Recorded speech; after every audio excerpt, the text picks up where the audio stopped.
that was a really good lead-in from Stacey to show how hard it is for us to understand the rocks that stick out of the ground.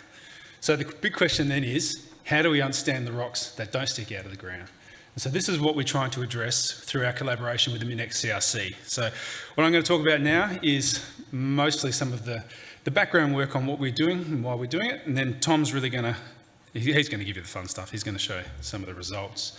So the key goal that we're doing, that we're trying to accomplish, setting out here, is really to drive renewed exploration focus in the Murray Basin. So we're going to go out and try and understand something about the basement to the Murray Basin to try and provide a framework and some information for you to go out there and hopefully find something. And we're going to do that through our collaboration with the MinEx CRC.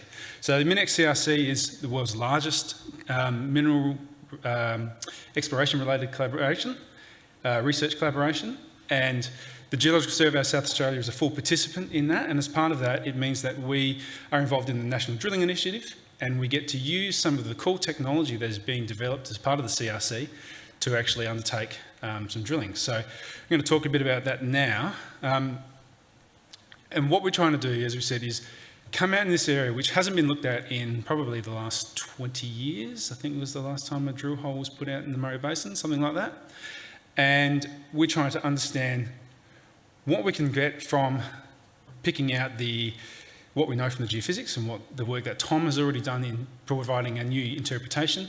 Can we actually understand what some of those rocks are and put that into a framework to give to you to actually go out there and explore?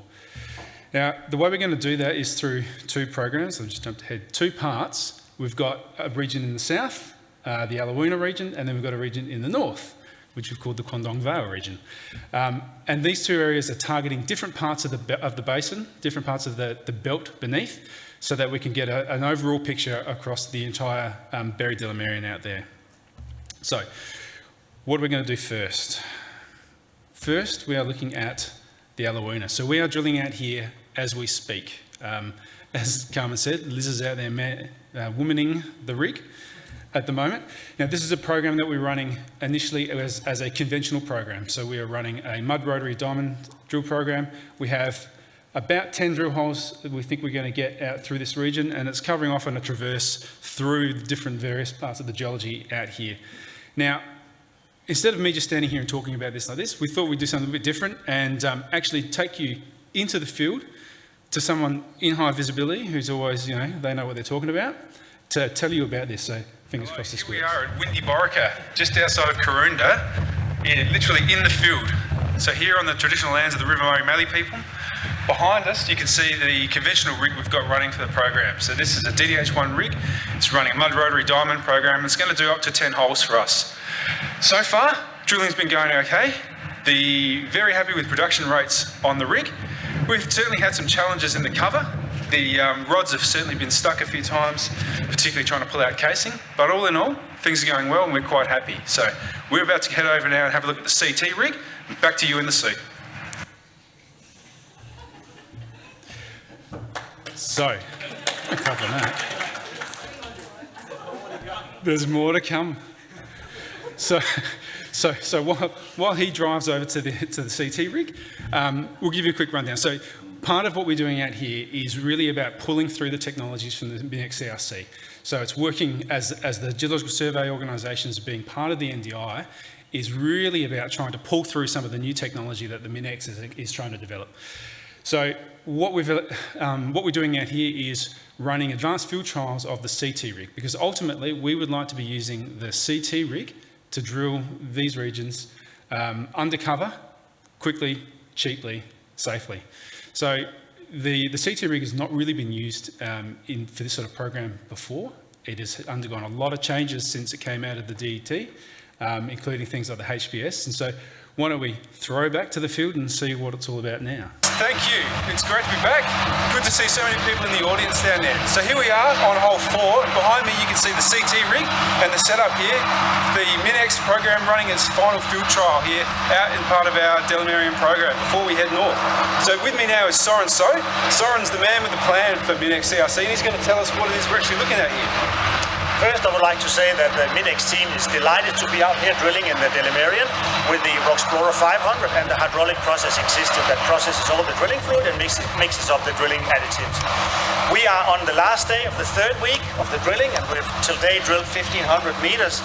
And I would like to highlight we drilled a 500-meter hole with really good returns and sample recovery, but we also managed to drill a core drill out of the bottom of the 500-meter hole into basement with the Roxplorer selective coring interval BHA. But we would really like to know what GSSA think about the samples we produced so far in the Delimerian drilling campaign. Yeah, absolutely. I think the fact that we got core out of the bottom of the CT rig is absolutely fantastic. It's a bit of a game changer, definitely from my perspective, but I think for the industry and for this rig as a whole. The fact we can now get core as well as the cuttings is brilliant. And it's a really good question about the comparison of the sample. So you know what? Why don't we go and have a look at some of the samples and you can judge for yourselves. So we'll be back in a minute. See you soon. So it's a really good question, all right? There's been a lot of internal discussion that we've had around the sample that comes out of the C2 rig. It is a different type of drilling. It's essentially a mud rotary type open hole drilling, but it brings together a sample return type that you get from RC.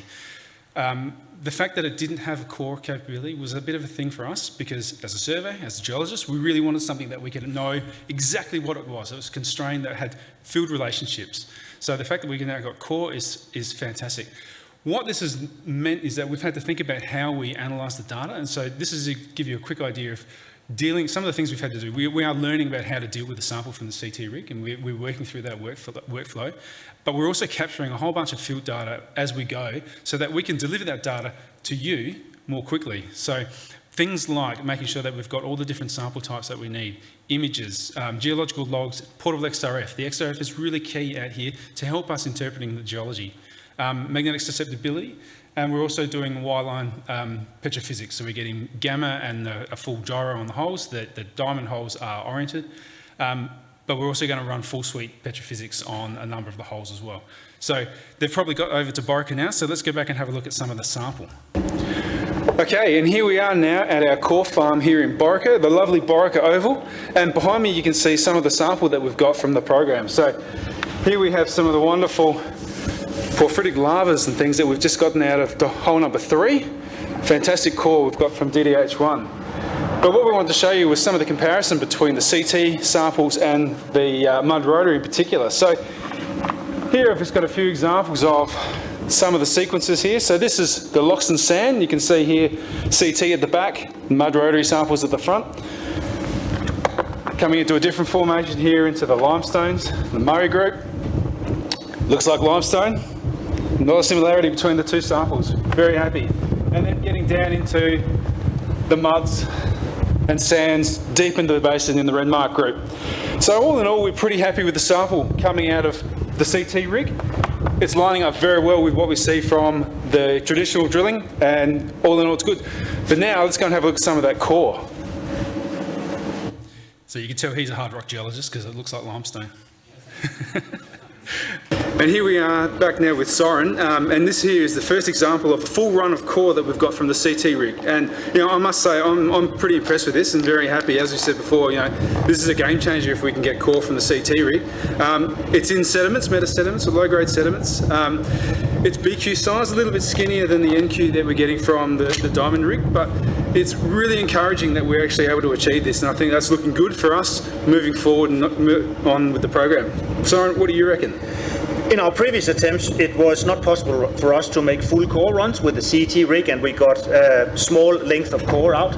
But after a total redesign on this hole at 482 meters depth, we successfully drilled a 3 meter length of core plus a couple of shorter runs. So at this stage, I'm really happy with the progress. Yeah, no, I think it's looking really good. I'm looking forward to seeing how it goes on some of these harder rocks out here on the next hole. So we're really encouraged with the results here. We're really looking forward to working with you more and looking forward to going up north. So back to you in the seat.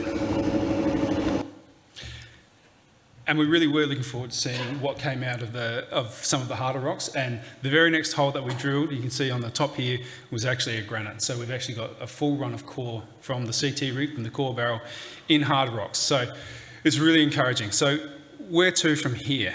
Now, the current Alouina program it's running. We've probably got maybe 2 more holes to go. From here, we're going to go north. So we're going up to the Kwandong Vale region, targeting geology, the continuation of the Lockley Cars Belt coming from New South Wales and potentially some stuff coming up from the south.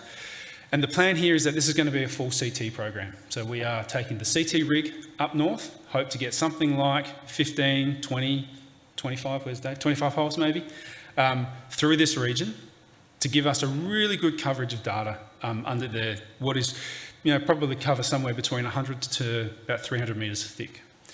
So one of the other things that we really want to do as part of this program is make sure that the data gets out to you quickly. Now, in the past, when we've done these pre-competitive drilling programs, we would then come back from the field, we would go through the data, and then we would write a report, and there would be a PDF, and it would go out, and it would go nowhere.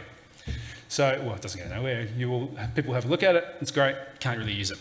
What we want to do is make sure the data gets out quickly. So all of that data that we're capturing in the field, what we've done is try to build a new delivery system, digital delivery system, to let you get the data not weeks, not months, but potentially days after it is coming off the rig. So get rid of those PDFs. PDFs are dead. And we're going to bring the South Australian Drilling Atlas. So this is available now. There's a QR code out there on the desk, or you can just go to SARIG and get a link to it. This is very new. Our developer who's pulled this together has basically built this in the last 2 weeks, so it's very new. But the idea here is that you'll be able to access the field data. That is it. It is the field data, so it is subject to change, but as we go, and we will be adding this as we deliver the data back in from the rig to the office, through Tom's careful eye, and then out to the universe. So you can hit the landing page. You can see we've got 4 holes in there already. It shows you where the drill holes are and where the future drill holes are going to be. We've got things like you can look at the logs. You can see the litho logs, and the stratigraphy as we are logging from the field. If you hover over those litho logs, you will see the images of those intervals. You can also see the PXRF data, so you can select the intervals the elements you want to look up against the geology down the hole, and have a look at the different chemistry as it is coming live from the field from the portable XRF. Same with the petrophysics, so the magnetic susceptibility and the Y-line gamma we're capturing out there. We've also got another couple of tabs that I haven't got in here, which include, can't read it anymore down there, what is that? Original geology one, which actually shows a 3D visualization of the boreholes. We've got oriented holes, we've got these are all gyroed, so you can actually see the holes in space, and one where you can look at some of the chemistry. So we've got a bunch of, done a bunch of linear regressions on the geochemical data, and you can look at bivariate plots to just actually play with the geochemistry on here. So please go and have a look at this, and this is something that we're really interested to find out from you, is if this is the sort of thing that you would like to see us do in terms of the way we are delivering data, whether it be field data or whether it be existing drill hole data, these sort of visualizations and tools. So any feedback, any comments would be really, really welcome over the next little while. So please have a play. Go to SARIG. That is how you get it. It is on the main page of SARIG. And I will hand over now to Tom, who will actually tell you some real stuff about geology.